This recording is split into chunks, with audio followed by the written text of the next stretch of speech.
This worksheet has all three of those disaccharides on it, starting, like I said, starting with maltose. And specifically, we're going to be starting with alpha maltose.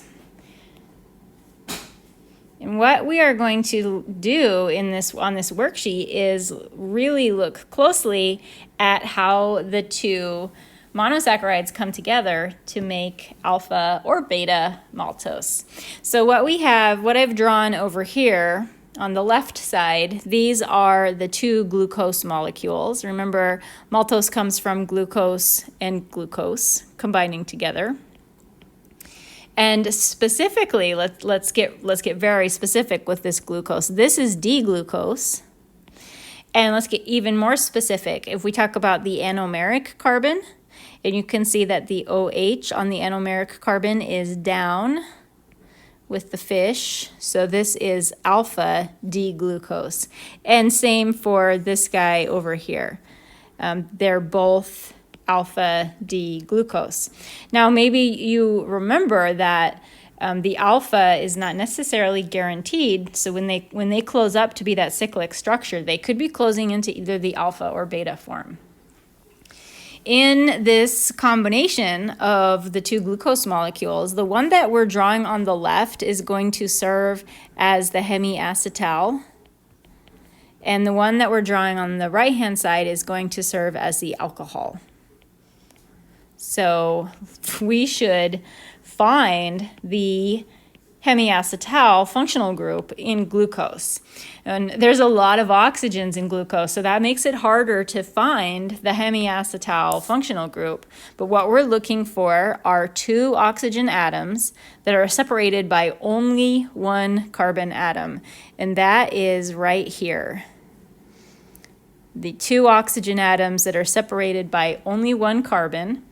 One of the oxygens is an OH, but the other is not, which is why this is classified as a hemiacetal.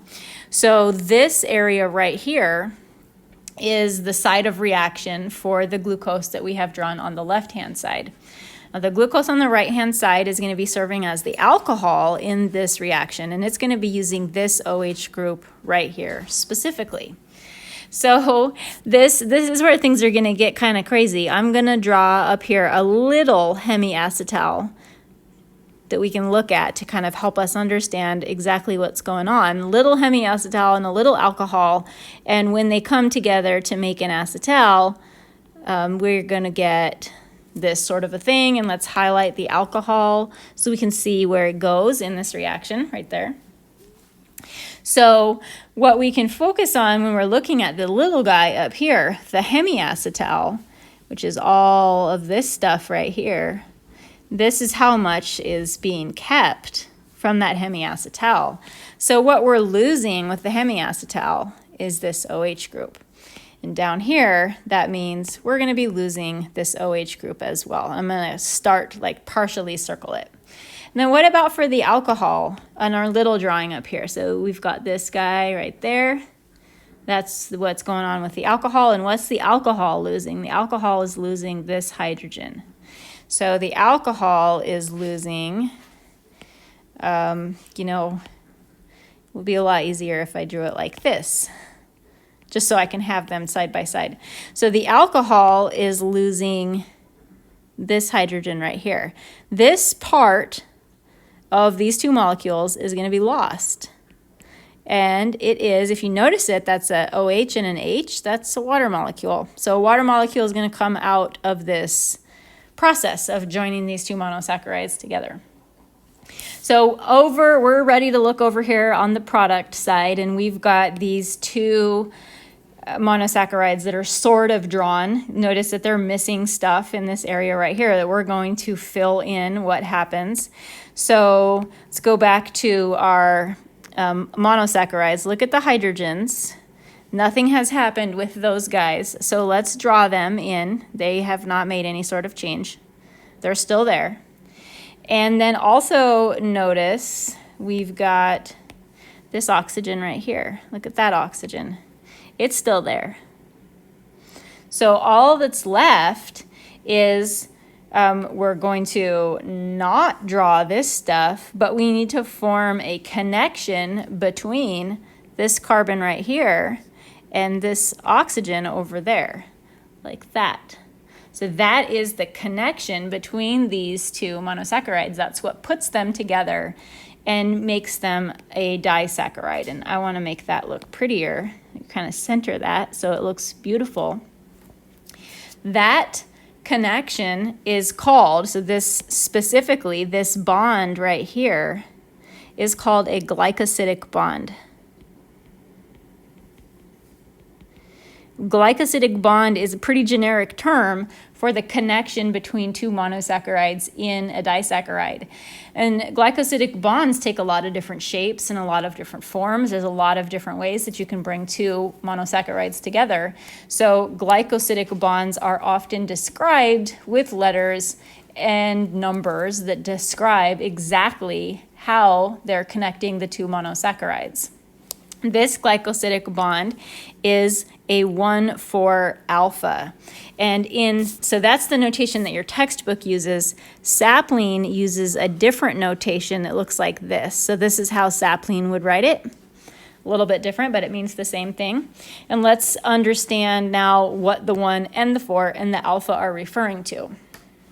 So the 1 and the 4 are the numbers of the carbon atoms that are connected in the glycosidic bond. So it's this carbon and this carbon that are being linked by the glycosidic bond. And if we go back to our monosaccharides, and if you remember when you were learning how to make the monosaccharide into the cyclic structure, I said always, always, always, always, always, this is carbon number 1, and you continue around the ring in this way. This is how everybody does it. We all do it the exact same way.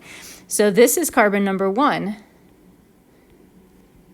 right there. And then we go to our second glucose. Always, that is always carbon number 1, 2, 3, 4. I said this is not the time to get creative. You have to always draw it the exact same way. So when we fill these numbers in, now you can see this is where the 1 comes from, and this is where the 4 comes from in the name. Look at this, looks like a smiley face, this thing over here, what I've drawn. Looks like a smiley face. So the 1 means that the 1 and the 4 mean that the glycosidic bond connects carbon 1 to carbon 4 of the two monosaccharides. That's not so bad. And then what about the alpha? What is that referring to? So the alpha in the description of the glycosidic bond is exactly the same as the alpha in the name of the monosaccharide.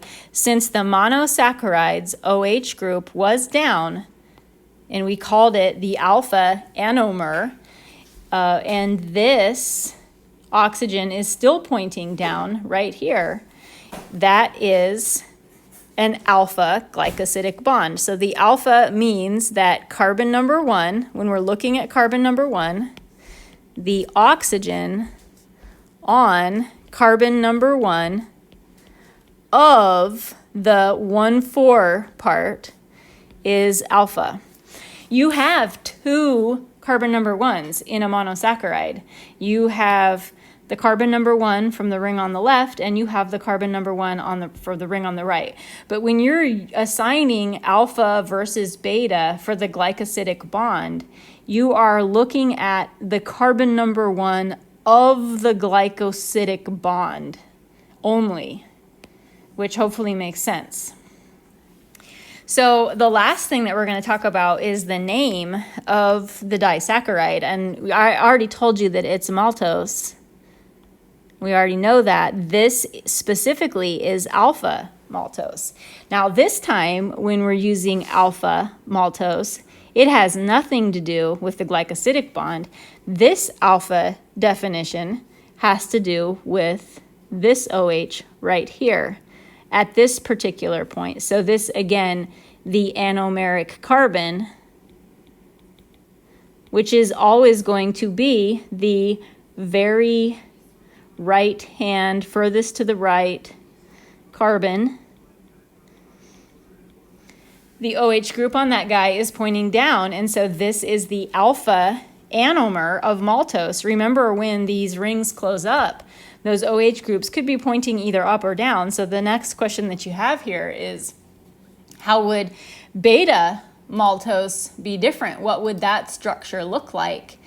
And the answer to that question is the OH group of carbon number 1, specifically this carbon number 1, would be up